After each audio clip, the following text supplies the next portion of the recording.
Okusinziira ku nteekateeka ku ludda lw'abakulisitaayo, olwaleero lubadde lusirika lw'abavubuka okuva mu bitundu by'eggwanga eby'enjawulo.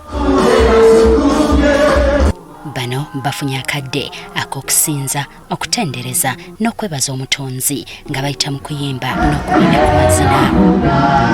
N'abaana abato baweereddwa omwagaanya okuwa obubaka bwabwe obukwata ku bajulizi nga bayita mu muzannyo n'amazina.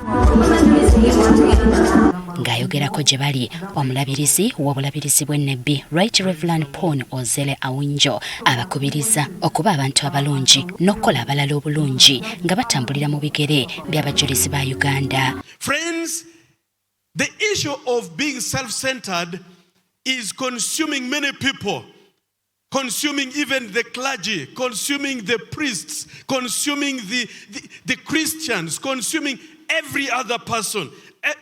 Many people don't want to see how to do good to others. Ono abategeezezza nti bulijjo abantu bakola ebirungi ne batasiimibwa, naye kino tekibagaana kuba bantu balungi kuba empeera entuufu eva wa Katonda. And so St. Paul comes out clearly to encourage believers not to only do good but should not grow tired. Hallelujah. Banera bakubiriziddwa okuba n'omutima oguwaayo kisobozese emirimu gy'ekkanisa okutambula obulungi. Heart that imitates God's generosity. That's the other thing that God is. God gives generously. And one of the things that I've learned about God is that when you give Him, He will never let you down. Abamu ku bavubuka abeenyigidde mu lusirika luno batubuulidde bye baganyuddwamu. Twabapeetera ababeeranga ne Yesu buli lunaku nti obulamu bwabwe tebwasigala kyekimu.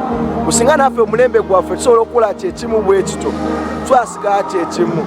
So tusobola okulaga ekitiibwa kya Katonda mu mulembe gwaffe.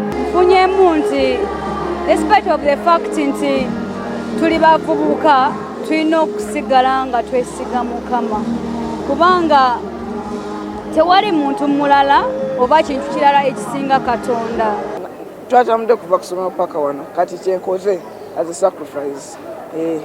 Nange Katonda abeereko kyalaba nti no nange nakolayo kino kyatwe musaba asanga essaala zange.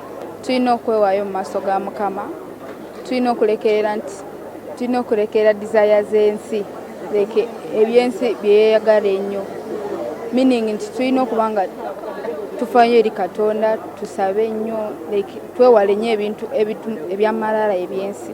Mu ngeri y'emu, gw'omuwendo gw'abalamazi gweyongera buli ssaawa olw'abo abatuuka okuva mu bitundu by'eggwanga eby'enjawulo.